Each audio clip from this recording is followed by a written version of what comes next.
E um sistema teológico totalmente perfeitinho, tudo funciona direitinho. Não, a gente sempre vai esbarrar em coisas que a gente vai dizer assim, olha, eu não sei. Isso aqui eu não sei como resolver isso aqui. Eu vou arriscar uma resposta que eu acho que é a melhor resposta. Mas eu mesmo não me sinto muito à vontade com ela, porque eu vejo que aqui nós estamos lidando com um texto que é obscuro. É obscuro, não consigo encaixá-lo no sistema geral. Isso é normal, gente. Isso significa, e isso aí é aquela humildade acadêmica que os homens de Deus têm que ter. Nós estamos lidando com textos escritos há 2000 anos por autores que já morreram. Seria legal se a gente pudesse conversar com eles. E aí, o que você quis dizer aqui? Eu quis dizer tal coisa. Pô, você quebrou minha denominação, cara. Não, mas era isso que eu quis dizer. Mas enfim, agora isso aí não é vergonha para ninguém. Isso não é vergonha para ninguém. Isso não significa ignorância. É o contrário do que Calvino chamava de adulta ignorância. É a ignorância de quem avaliou tudo e foi honesto. Falou assim, olha, realmente isso aqui é um nó. Isso aqui é um nó. Eu tendo nessa direção, mas continua sendo um nó. Reconheço, não é fácil não. Não é fácil não. Então, tem que haver essa honestidade, tem que haver essa humildade, mas esse tipo de postura não vai me levar a heresias, me levar a desvios, a nada disso. Isso vai me levar simplesmente a uma postura honesta, de dizer, olha, eu acho que é isso, mas eu não tenho certeza porque realmente não há elementos que me façam ficar à vontade. E aliás, desconfie de quem tem certeza de tudo. Não, é assim diz o Senhor, tá? Desconfie dessa pessoa. Ninguém é assim. Ok, mais um pouquinho então. Vamos então entrar na matéria propriamente dita. E começamos sempre, com as definições. Sempre é muito importante para o ministro do Evangelho, para o pastor, para o professor, formular definições. Porque as definições, elas limitam o que uma coisa é. E quando é limitado o que uma coisa é, fica mais fácil eu lidar com alguns problemas. Então eu gosto muito de fazer definições. Alguém chega para mim e fala, eu quero me separar do meu marido. Defina marido. Defina marido. Marido é alguém com quem eu vivo. Não, isso não é marido. Marido é alguém com quem eu me casei. Certo, isso é marido. Você casou com ele? Não. Você não vai separar do seu marido. Você é uma solteira que vive com o namorado. O conceito de marido que você tem está errado. Esse homem não é seu marido. Jesus, inclusive, até usou essa expressão, esse homem é seu marido. Então, as definições nos ajudam a limitar as coisas e tratar melhor com o problema. Aqui nós temos algumas definições de hermenêutica, para limitar a nossa matéria. Então, do que vamos tratar? Disso aqui. Não vamos falar sobre outras coisas. Nós estávamos na Assembleia de Deus dando aula, começava a ler hermenêutica, o aluno levantava a mão e começava a falar, pastor, o que você acha do culto ao Padre Cícero? Eu ficava ouvindo, porque eu falei para o cara, eu fiquei pensando, pensei. Ele falou assim, o senhor não sabe, pastor?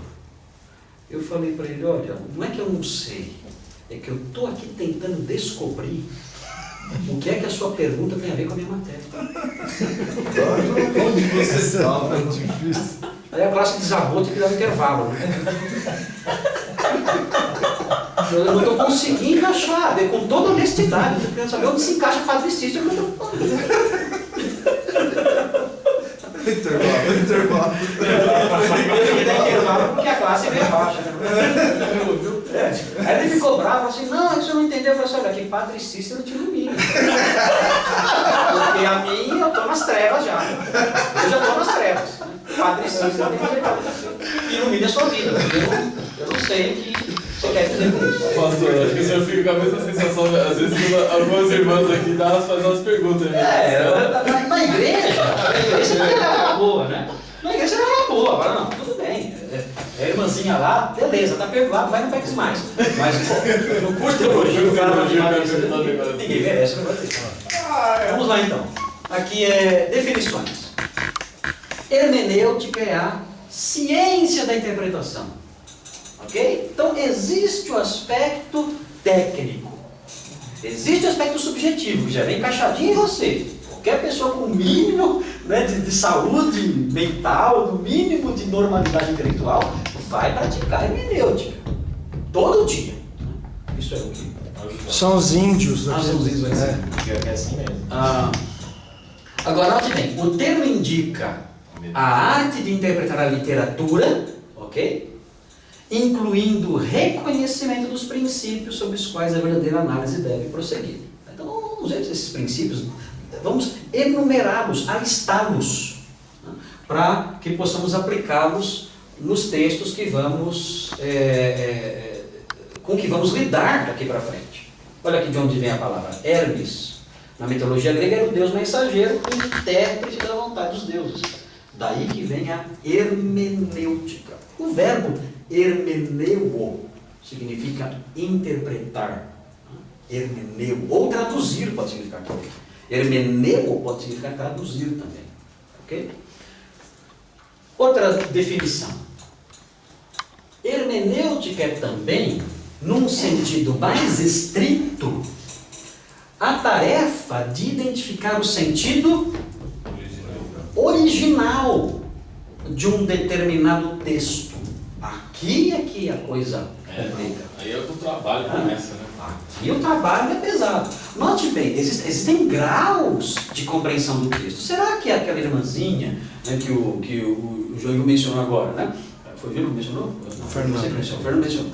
Aquela irmãzinha que o Fernando mencionou. Será que ela, quando ela lê a Bíblia, não vale nada? Porque ela não sabe grego? É isso. Sabe? Vale ou não vale? Claro que vale. Claro que vale. Será que o Espírito Santo, na sua atividade, no seu ministério de iluminação, vai usar aquilo para mudar a vida dela? Existe um aspecto sobrenatural atuando no crente que lê a Escritura, inclusive a Escritura traduzida? Existe ou não? Sim. Claro que existe. Nós não podemos jogar isso fora. Jamais. Aliás, sem isso, nenhum de nós estaria aqui nessa sala. Se não fosse essa compreensão sobrenatural da base do Evangelho, nós jamais creríamos. Eu não estaríamos aqui. Isaac, aqui o negócio que todos nós tivemos com criança, eu acho que isso aqui responde por tudo. Tá? Os pastores, esses caras que não estudaram. Que não estudaram, né?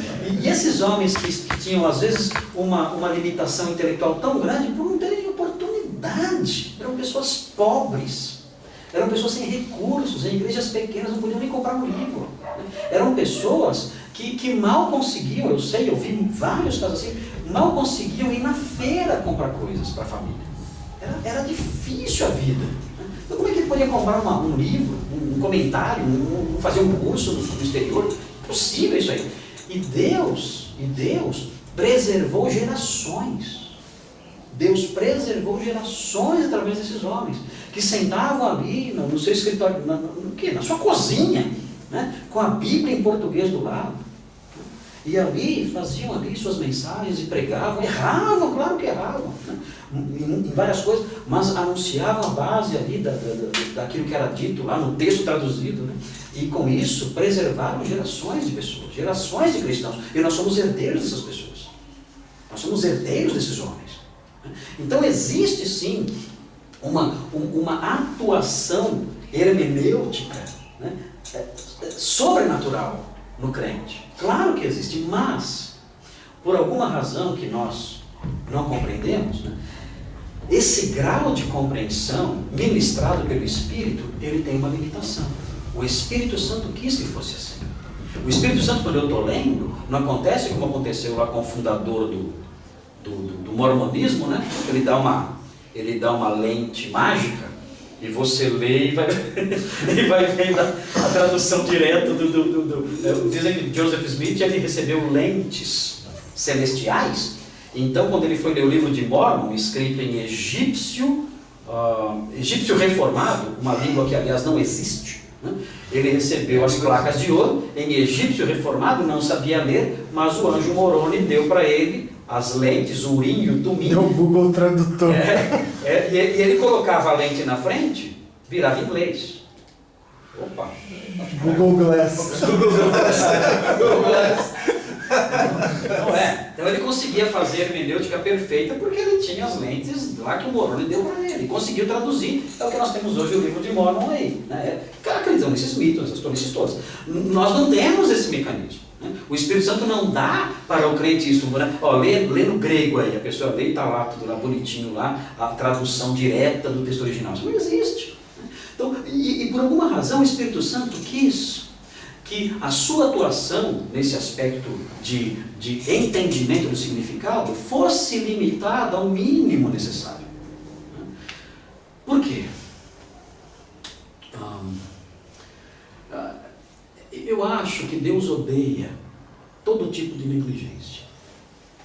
Acho que Deus quer que a gente estude. Eu acho que é por isso que Ele nos fez mais frágeis do que os animais. Nós somos mais frágeis que as formigas. Formiga, ela cai de uma altura 1 milhão de vezes maior do que ela, e ela sai andando. Nós, se cairmos de uma altura 3 vezes maior que a gente se esborracha. Quem é mais forte, um cão ou um homem? Tenta apostar corrida com um cachorro, você vai descobrir quem é mais forte. Nós vemos que Deus deu aos animais muita força física, proporcionalmente a nós. Muita força física. Por que, se nós somos a coroa da sua criação, por que Ele não nos fez mais fortes do que os animais? Por que eu não posso pegar um leão pela juba, se eu sou o dominador da criação? Por que Deus deu a mim um físico mais fraco do que o que Ele deu para um leão que é, a rigor, inferior a mim? Por quê? Agostinho responde. O que Agostinho fala? É porque Deus quis que nós desenvolvêssemos muito mais isso aqui. Porque o que nos diferencia dos animais não é a força física, é a mente, é termos uma inteligência. Então, a nossa humanidade, ela se aperfeiçoa na medida em que eu aprendo mais. Eu me torno mais homem, me torno mais gente, me torno mais humano. Não é quando eu vou na academia para ganhar massa muscular. Não é aí que eu me torno mais homem. Não é aí. Não é quando eu vou na academia e fico malhando lá, agora sou mais homem. Não. Você é mais bicho. Ficou mais parecido com um bicho, porque ficou mais forte, né, fisicamente. Não no sentido ruim da coisa, né? Mas ele se aproximou mais da realidade comum aí fora, de força física, presença na natureza. Mas ele não desenvolveu a sua humanidade. O Agostinho fala, é por isso que Deus nos fez mais fracos. Porque com isso ele queria mostrar que ele valoriza mais no homem, não a força do braço, mas a capacidade cognitiva, a inteligência, as percepções mentais. Então, se Agostinho está certo, talvez o Espírito Santo haja com essa limitação para que nós nos debrucemos detidamente sobre o texto bíblico. E ele trabalhe, sim, num nível mais profundo quando nós fazemos isso. Não é que, agora eu estou lendo sem conhecimento nenhum, o Espírito Santo está falando. Agora eu vou entrar no grego. O Espírito Santo não precisa mais falar. Não é isso. Ele trabalha ainda quando a pessoa entra num mergulho mais profundo. Ele trabalha, mas trabalha num nível mais profundo. Ele fala, olha, sem estudar eu vou até aqui. Agora, se você estudar, cara, você não tem noção de eu posso ficar com você. Sem estudar, olha que legal. Olha o que você é capaz de fazer. Agora, deixa a preguiça de lado e pula dentro disso aí. Você vai ver onde eu vou te levar. Você vai fazer descobertas que podem mudar a sua vida e a vida das pessoas. Vem comigo. Então, vamos lá. Pula dentro aí. Estuda isso aí. Leia. Você vai ver onde eu vou te levar. Não é que tem a parte que é dele e a parte que não é dele. Não. Existe a parte dele nesse nível, a parte dele nesse nível, a parte dele nesse nível, a parte dele nesse nível, né? Dependendo do envolvimento, do estudo da pessoa que se debruça sobre o texto. Eu não lembro em qual livro que eu li agora, mas ele dá um exemplo de, né, por exemplo, nós estamos estudando aqui, aí chega alguém para nós e fala, olha, eu achei uma mina de ouro ali. Aí a gente vai lá e começa a cavocar a mina, e percebe que lá no fundo, quanto mais fundo a gente for, mais ouro a gente vai achar. Sim. E aí a gente vai comprar ferramentas, vai aprender a usar essas ferramentas para a gente poder chegar mais fundo, porque a gente quer mais dinheiro e a gente vai trabalhar mais para se aprofundar mais. É uma excelente ilustração. Eu não lembro onde eu vi. É uma ilustração excelente. todos vão colher as pepitas, só que alguns que afundarem mais vão se enriquecer muito mais.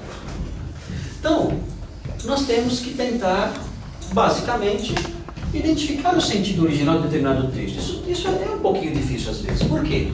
Caramba, mesmo com todas as ferramentas, nós estamos lidando com línguas que...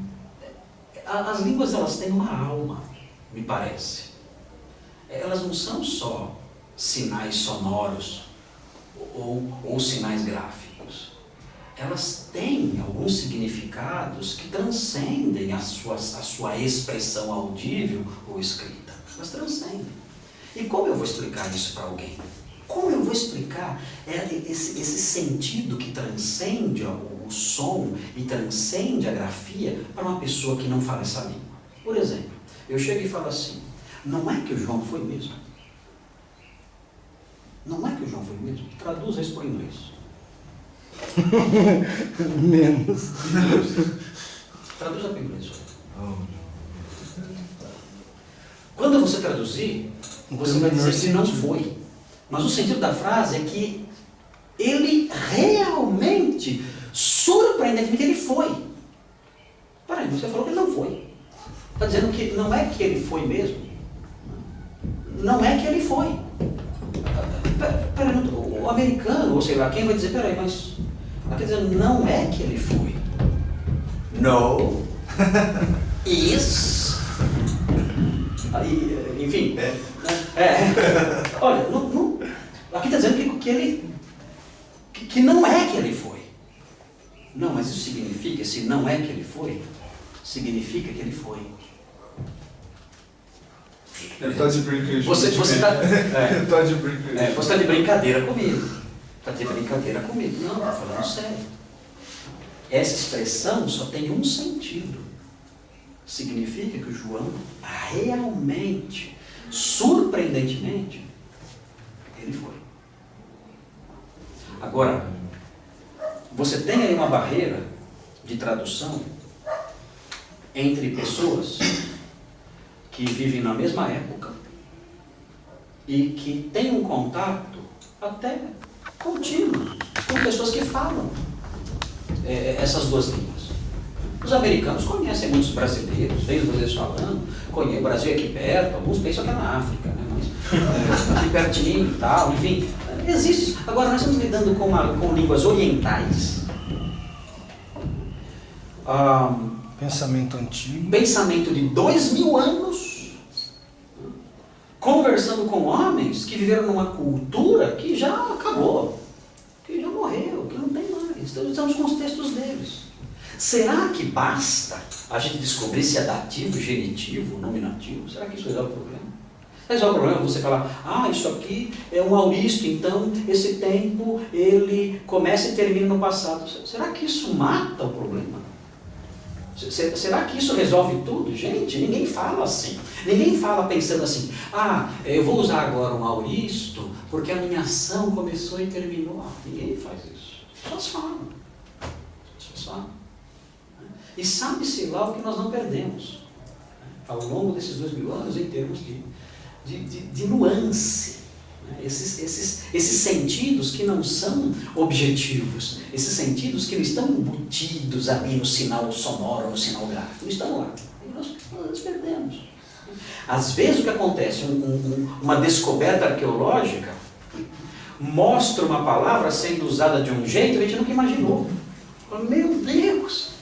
Olha essa palavra sendo usada desse jeito. Quem sonhou que isso seria possível? Então isso esclarece o texto aqui. Isso dá ao texto agora um sentido novo. Agora eu estou entendendo o que significa isso. Então, não é fácil nós chegarmos ao sentido original de um determinado texto. Mas, vamos mergulhando. A gente pode chegar. Agora, o que vem a seguir aqui tem a ver também com a hermenêutica. Tem a ver com a hermenêutica, especialmente a hermenêutica bíblica. Mas aqui, esse pontinho aqui, ele termina ainda no seu escritório, na sua mesa. O que vem depois desse pontinho já é o púlpito, já é a sala de aula. Olha aqui, ó. E afinal, o modo como esse significado pode ser relevante em outros contextos, principalmente dos nossos dias. Então, na hermenêutica, eu descubro o sentido do texto e eu pergunto assim: esse sentido, de que modo isso pode afetar o leitor hoje? Lá em Corinto, Paulo quis produzir esse resultado. Essas pessoas já morreram, essa igreja não existe mais, esse tempo passou. Esse texto, no entanto, é um texto perene, porque é a palavra de Deus. Como esse significado pode afetar os leitores de hoje? Então eu vou descobrir, a minha hermenêutica abrange isso também. Ela não acaba aqui, ó. Qual é o significado original do texto, ponto. Não. Lá no meu gabinetezinho, lá na minha salinha, na minha mesa, eu vou trabalhar um pouquinho mais. Por quê? Porque o hermeneu, né, é uma tradução para quem? Para quem está lá atrás? Não, é uma tradução para quem está aqui. Então preciso descobrir isso. Como? De que modo a igreja hoje pode ser beneficiada por essa mensagem? Os meus ouvintes atuais, como eles podem ser abençoados pelo que está escrito aqui? Então, esse aspecto aqui, na minha opinião, é o alvo maior da hermenêutica. Na minha opinião, se morresse aqui, ó, nós seríamos meramente acadêmicos, né? Uma espécie de arqueólogos literários, né? Procurando peças antigas e descobrindo as belezas do passado. Mas nós não somos arqueólogos literários. Nós somos mais do que isso. Nós somos arqueólogos literários tentando enriquecer pessoas com as peças que nós encontramos. Nós somos mineiros, né? Não é de Minas, viu? Mineiros que trabalham em Minas, né? Buscando pepitas de ouro para poder transformar isso em alimento, em riqueza para as pessoas que estão nos ouvindo. É muito importante esse aspecto aqui dos nossos dias. Agora, é claro que eu posso inventar aplicações. Jesus chorou, você tem chorado. Isso aí quando colocaram lá Jesus chorou, não era, o objetivo do autor não era fazer a gente chorar, né? Era mostrar a tristeza de Jesus, a sua compaixão e tudo mais, né? Então, descobrir esse propósito, então eu vou sim fazer uma aplicação relacionada ao objetivo que foi buscado pelo escritor original e tentar trazer esse objetivo para que ele se realize no leitor atual. Ok, aqui já não é necessariamente a definição de hermenêutica, né? Mas a hermenêutica abrange a exegese, que se ocupa exclusivamente do significado original de um determinado texto. Aí sim, exegese abrange só essa parte aqui, né? Fazendo uso especialmente das línguas originais. Aí é exegese. Aí é tentar só isso, arrancar o significado original. A exegese ela não se ocupa só de línguas originais. Línguas originais é uma ferramenta crucial, é claro, não tem jeito. Mas não é só isso. A exegese abrange a questão do aspecto histórico, cultural, os costumes da época, o ambiente, a situação vital que o texto produzido. A teologia em si. A teologia em si, porque a teologia é a ferramenta através da qual a pessoa vai tentar construir uma reação naqueles que estão lendo. O Sitz in Liebe, né? O Sitz in Liebe, na situação vital que estava sendo vivida naquele determinado momento, dependendo da passagem, isso é muito importante. Os Salmos, por exemplo. Ok? Muito bem. Tranquilo aqui? Tudo bem? Sem problema? Vocês fizeram uma hermenêutica das frases? Ok. Muito bem, então. Vamos então prosseguir. Eu quero apontar para vocês um aspecto. Posso abrir de novo a porta? Pode, acho que já. Acho que já passaram, né? Eles devem ter aqui uns 15 minutos. Não, Eles agora estão tranquilinhos, né? Parece que deu uma. Ele está fazendo outra atividade. E tá fazendo também eles estão com aquele esquema de fila, não é isso? Sim. Está funcionando isso? Tá. A gente começou 2 semanas atrás, tá legal. É isso, é. Isso é bom. Eles estavam muito agitados na hora de descer. Aí eu pedi para o Fernando estabelecer um sistema mais militar, de fazer descer em filas e subir em filas. Eles estão Conversando esses 1 metro de distância. Não sei não. Mas está funcionando, graças a Deus. A gente achou que ia encontrar alguma resistência, né? Porque eu estou acostumado, tudo, mas parece que não teve problema. Colocamos monitores também para supervisionar a descida, a subida deles, tudo, e parece que ficou menos agitado. Né? Aí proporciona um ambiente mais fácil para ajudar e para trabalhar. Muito bem, será que a hermenêutica foi a gente que inventou? F5 de novo? Ok. Ok, obrigado. Será que a hermenêutica foi a gente que inventou? É coisa moderna? Não. Como eu falei, hermenêutica é um mecanismo embutido em nós. Sempre interpretar uma Bíblia, das mais variadas formas. Agora, ao longo da história, existiram exercícios hermenêuticos ou tendências hermenêuticas diversas. Dependendo da visão, da cosmovisão das pessoas, dependendo da visão que a pessoa tinha da própria vida, dependendo de alguns conceitos espirituais que ela tinha. Ela então tratava o texto bíblico desta ou daquela maneira. Ok? Então nós vamos ver aí alguns personagens, né, e suas formas de pensar acerca da hermenêutica. Você tem aqui um dos maiores intelectuais do século III, se não o maior intelectual do século III, que foi Orígenes de Alexandria, fundador da escola de hermenêutica de Alexandria. Você tem que lembrar, tenta se lembrar, que a Alexandria era um centro cultural nessa época. E lembra que